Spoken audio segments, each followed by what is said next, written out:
Hey, good morning and welcome back into Morning Moments with Jesus. Yes, there are times in our lives when we feel like we're ready for the next step and God says, no, you're not strong enough. There's some other things I've got to teach you first. But then there are other times like this morning's devotion centers on when you are ready for it now. But maybe you're timid.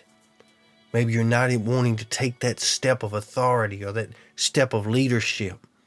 Maybe you're not wanting to move into that new chapter of your life because of the uncertainty of what lies ahead. And you try to convince the Lord that you're not ready. But the Lord says this morning, you're ready now. And the Lord brought Joshua chapter 1, verse 1 and 2.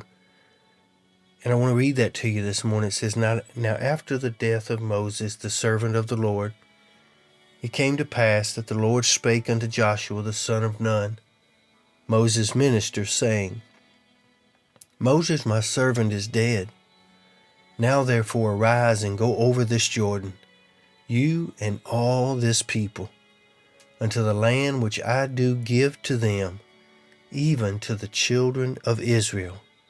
And every place that the sole of your foot shall tread upon, that have I given unto you, as I said unto Moses.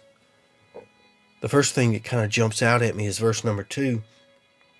When the Lord says to Joshua, Moses, my servant is dead now. And the Lord speaks and says, perhaps today the old things in your life aren't working anymore. Maybe you've always relied on someone else to carry the weight of things.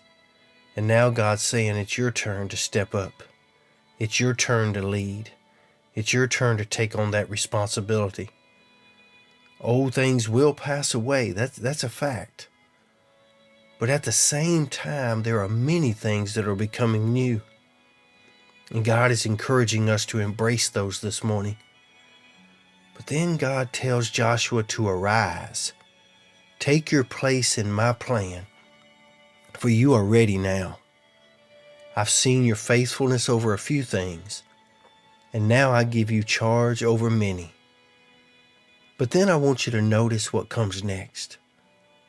Joshua, your days of wandering are over.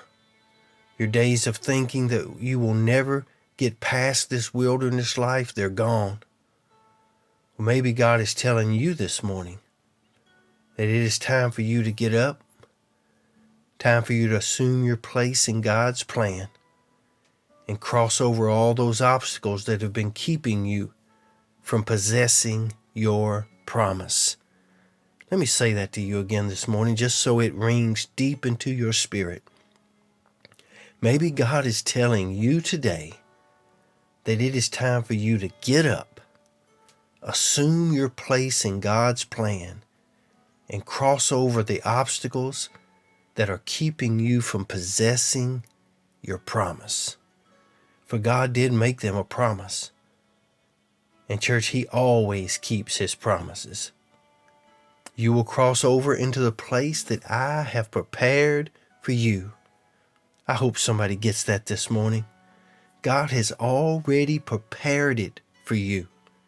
It is already yours. For He said, every place you walk, you can claim. That's my promise to my people. But then Joshua had to respond. Joshua had to make a decision. So Joshua took God at His word, even if he didn't know what all was waiting for him, even if he didn't feel like he was up for the task. He still obeyed the voice and the instructions of God. God had already proven Himself through His workings and His dealings with Moses, and Joshua knew that he could trust his God. So listen to verse number 11 in Joshua chapter 1. Prepare the victuals, for within 3 days you shall pass over this Jordan. Go in to possess the land which the Lord your God gives you to possess it. Today I just need to tell somebody, you may not think you're worthy. You may not think you're up for the task. You may be able to list 100 people that you feel like are more qualified than you. It doesn't matter. If God's put his hand on you, if God has chosen you, if God speaks to your spirit through this devotion this morning and says, you're ready now, then it's time to stop the excuses. Rise up and go possess what you've been promised. I pray that you're safe, that you're strong, and that you're blessed, and that you're the person today that says, I'm ready now. Lord's will, we'll see you back here again tomorrow. And until then, hope you have a great day.